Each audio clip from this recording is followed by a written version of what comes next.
नमस्कार, आवाज इंडिया में आप सभी का स्वागत है। मैं हूं सीमा और नजर डाल लेते हैं दिन भर की टॉप 20 खबरों पर।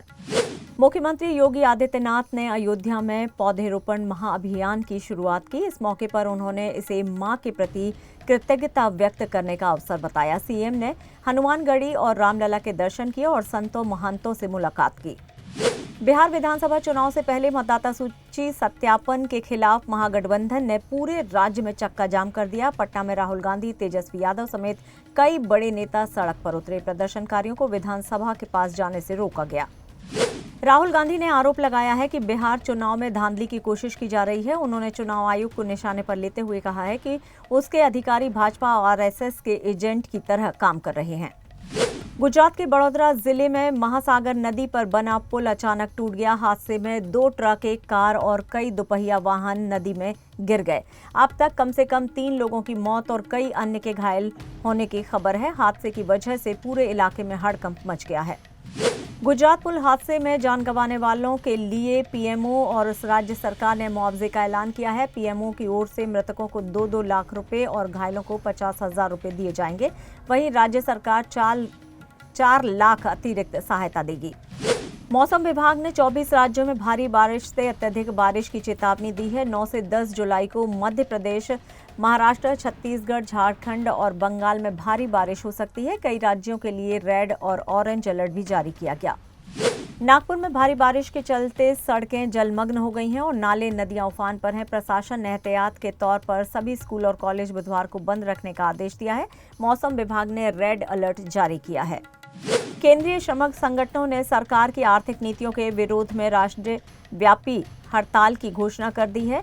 पश्चिम बंगाल के सिलीगुड़ी में बस ड्राइवर हेलमेट पहनकर हड़ताल में शामिल हुए। सुरक्षा के लिहाज से ये कदम उठाया गया है।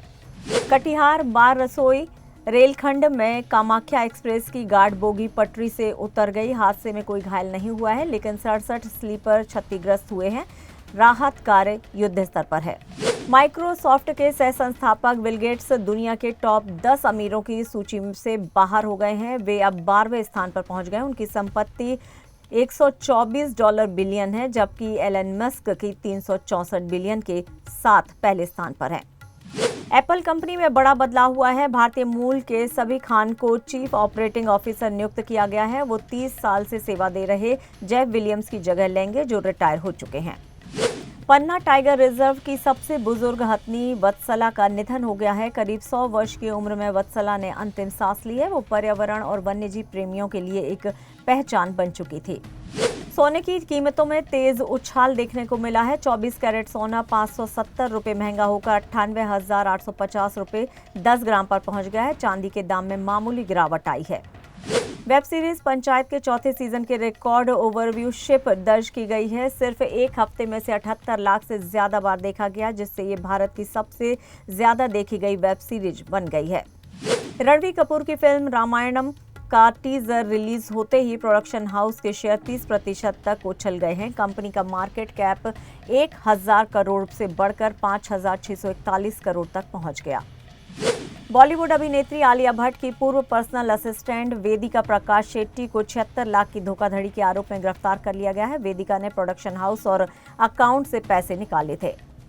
भारत और इंग्लैंड के बीच 5 मैचों की टेस्ट सीरीज का तीसरा मुकाबला गुरुवार से लॉर्ड्स में खेला जाएगा। युवराज सिंह ने शुभमन गिल और आकाशदीप की जमकर तारीफ की।